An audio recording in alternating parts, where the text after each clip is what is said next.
There we are. So, what's going to happen is we'll just go ahead and let them introduce themselves one at a time. They can give you a little bit of their history about working at sea, and then we will open up for Q&A. So, over to you guys. Good morning. How are you doing? Good morning. Have you washed your hands? So did I. I just remind you about that because it's winter time and it's that time of the year where you're all exposed to GI and those things. So a good routine is to wash your hands frequently. Well, enough of that. My name is Trond, I'm your captain, and I'm born and raised in Norway. Actually the northernmost town in the world. And it is so far away and so cold that I spoke with some family yesterday and they are snowed down. But the good thing is that the sun, it returned, after being away for 2-3 months. It returned only a couple of days ago. So they have started to see the light again. So it is so rough to grow up there, so that I moved away for many, many years ago. And today I'm living in Spain. And that was up in Arctic Norway. We were operating up at the ice edge, and I can promise you, it was just as bad as you have seen on television from the US version. So either you survive that or you don't, and obviously I did. So I did that for a while, and then I went to school and I became a master of fisherman. And I did that for a while, and then I went more to school and I started deep sea. And the first time I was in this company was in the year of 1988 as a first officer. So it started to be some years ago. And I was there, and then I did other things. And I've been working throughout my career. I've been working at cruise vessels, cargo ships, expedition vessels, ferries. And I also been working ashore, educating captains in Norway, and also working as a principal surveyor for the Norwegian Maritime Authorities. And then I returned back to Royal in the year 2000. And since then I've been here. And altogether I think that I've been on maybe 9 ships or something like that. And I've been captain on 6, 7. And I've been a captain now permanent captain since 2010. I'm chief engineer on board Jewel, and basically the one in charge for making sure that we have enough power that the propeller turn us and the captain and the bridge team bring us safe to the next port, right? But beside that, we are also like hotel at sea, like floating hotels, so I need to make sure that everything is up and running, right? The galleys, laundries, everything else. So the Jewel is, we call it Ferrari of the seas. It's a beautiful vessel, beautiful lady, and I hope that you enjoy. If you have any technical question, feel free to ask. I try to answer. If I don't know, I'm sure that the captain can help me. Coming all the way from the Croatia, finished Marine University back in the time 25 years ago, and in the cruise industry for the last 20 years. So being with the Royal Caribbean since 2006, and actually joined the Royal as a second engineer and grow up with the company. Royal Caribbean is an excellent company for technical stuff. We are dealing with the most modern technologies, and that make us really growing in every aspect as an engineer as well. So once again, welcome to Captain's Corner. Feel free to ask. Remember, there is no silly question, and feel free. And at that point, I realized I liked businesses very young. My father was an entrepreneur as well. He had his own company, so maybe this is where I get it from. And then I went for my education, I did my degree in business studies, hotel and catering management in Ireland. And is there anybody here from Ireland? No, just me representing, okay.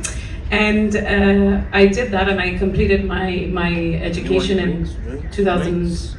I don't want to, I'm not 1998, but or 1988, but I did complete. There's a 2000 and what was it? 2000 something like that. My twin sister Priscilla will come in with the microphone. so that everybody can hear the question. You can direct it to the panel and then they will be able to respond accordingly. So, twin sister, whenever you're ready.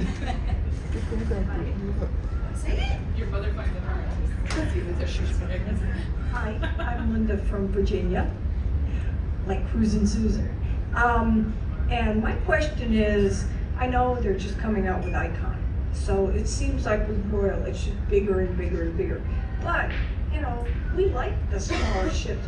What's going to happen with them because they're aging? Are they going to build any new, smaller ships? It's a very good question and so on. And for many years, when we have built ships, it has been a question of getting them bigger and bigger. And Icon is big, bigger than Oasis. And one of the reasons that they're building Icon big, it has to do with the energy source that they are using. It will be LNG, liquefied natural gas. When that is said, I guess that corporate is always looking at different things and also sizes of the vessels. And I'm pretty sure that one day we will see new classes coming that necessarily will not become the biggest cruise ships in the world. In regards to the existing ships and so on, how long they are staying in the company, that is up to corporate to decide. And I guess it has to do with how long they fit into the brand and also how much money corporate is willing to put into maintenance and those things. My name is Lowell. We are from South Carolina. I have two questions. First, for the chief engineer. You know, there are over 2,000 passengers and nearly 1,000 crew, and we eat constantly. Eventually, that all has to go somewhere. How do you handle that? The good answer would be we have, even in a hotel, we have the, how they call it, food control, right? Yeah. Yes, so we are actually, the hotel officer is strictly looking and monitoring at the food consumption. Basically, we are doing our best in order to minimize the waste. And then in addition, all the waste, when it comes not only the food, but the water and the toilet water, everything is processed through the advanced wastewater treatment plant. So nothing goes overboard but the clean water. And the food is also processed as part of the waste treatment stream is also the food as well. So nothing really go to the ocean, it is processed aboard. And, but the key person is definitely the hotel officer that are looking after the consumption of the food. The second question was for the hotel director. Second question was for the hotel director. You were from Ireland. What's your favorite whiskey? It's not whiskey. The one that the husband is drinking. It's a very personal question. It's not whiskey. Actually, I don't drink whiskey and I don't drink Guinness. So I haven't been shunned from my country, I promise. They didn't kick me to Vegas. I don't know if my mother stuck it in my mouth as a child when I had a toothache or what, because there is definitely I know Irish mothers like to do that. They think whiskey is the cure for everything. So I definitely have a problem with the taste of whiskey, and I think that's probably why. My husband definitely likes whiskey when we're on vacation, and he likes Irish whiskey. It's not whiskey. So just to continue, Noel, great question. So where we live in Cork, I don't know if you've heard of a brand called Jameson. A little brand called Jameson. The distillery is in Middleton, if you're aware. And is this a scavenger hunt? Should we say hi? And Royal, we're pretty big. You could say our brand, Royal Caribbean International, is 26 vessels. But then on top of that, we also have other brands. And altogether, we're operating 64 vessels. And our deployment, they have a lot of very skilled people sitting and looking at all aspects. And they are working out suggestions, which then again go out on review to the vessels, to all the players in this. And then they finalize it. And as you also understand, there's a lot of vessels in the world, cruise vessels, and there's a limitation in every port also. So it's a big puzzle that they put together. And like now, for instance, in 2023, we're working with 25 and 26.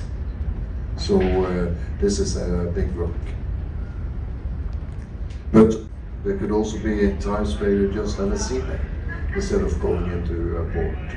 And everything is in order to get as good as possible experience for the guests. And the last thing we want to do is to put you, I wouldn't say harm's way, put you into that, but to go into really bad weather because it's not comfortable. That's just the way it is. So we do whatever we can.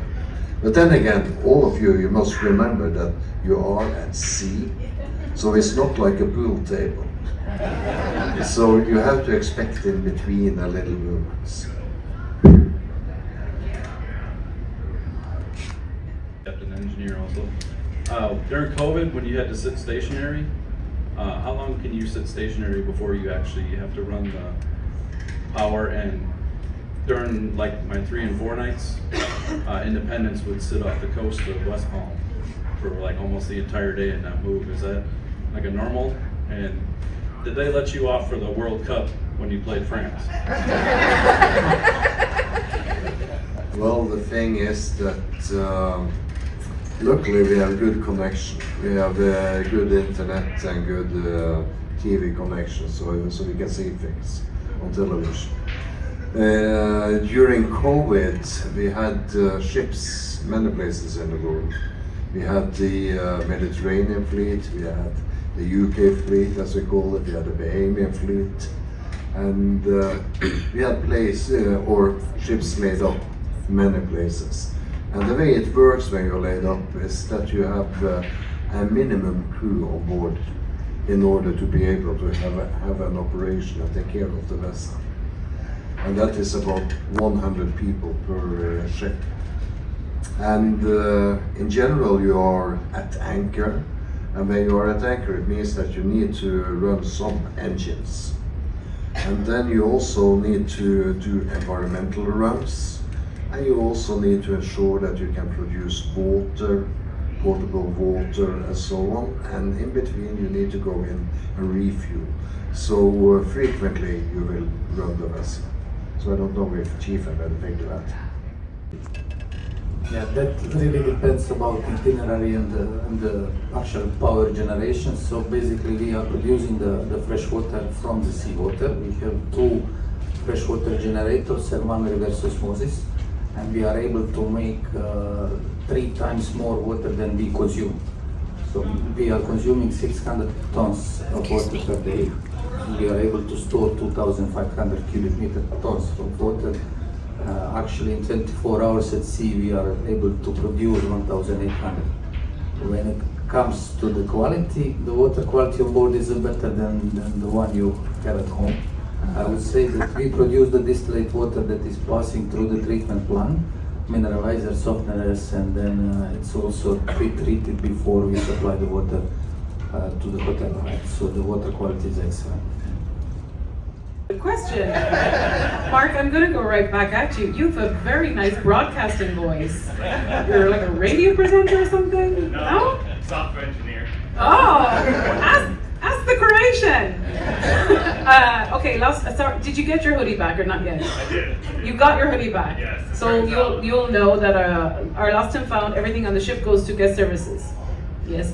So anything that's found on the ship, we hand it in there, and that's where our guests pick it up. That's where our crew bring it. We've one central location. At the end of every cruise, we send it shoreside. There is a warehouse somewhere with a lot of boxes because we have to. It's very much controlled, itemized, logged. It's very, very serious stuff, and it's a sealed box that gets sent off the ship every single cruise, so it's documented by cruise. I think what happens is if you call the office and say, I was on voyage 20th of January on Jewel of the Seas, can you check and see if anybody handed in my hoodie? I really love my hoodie and I want my hoodie back. They would then go to the warehouse.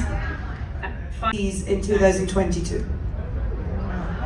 I had 5 weeks and 5 days off. Chief Engineer has been on vacation how many times since I've been here, Chief? 9 vacations in the time that I've had one. But that's unusual. Normally we do. They told me they were going to put me on the fixed inventory, the heavy objects register. That's what the doctor told me. But normally we would do, like in hotel, 4 months on, 2 months off. Yeah. But post-COVID, you know, things were hard and we were all getting back into the swing of things and we had to be flexible and we were off for a long time, so it's okay. I'm going home soon. I hope.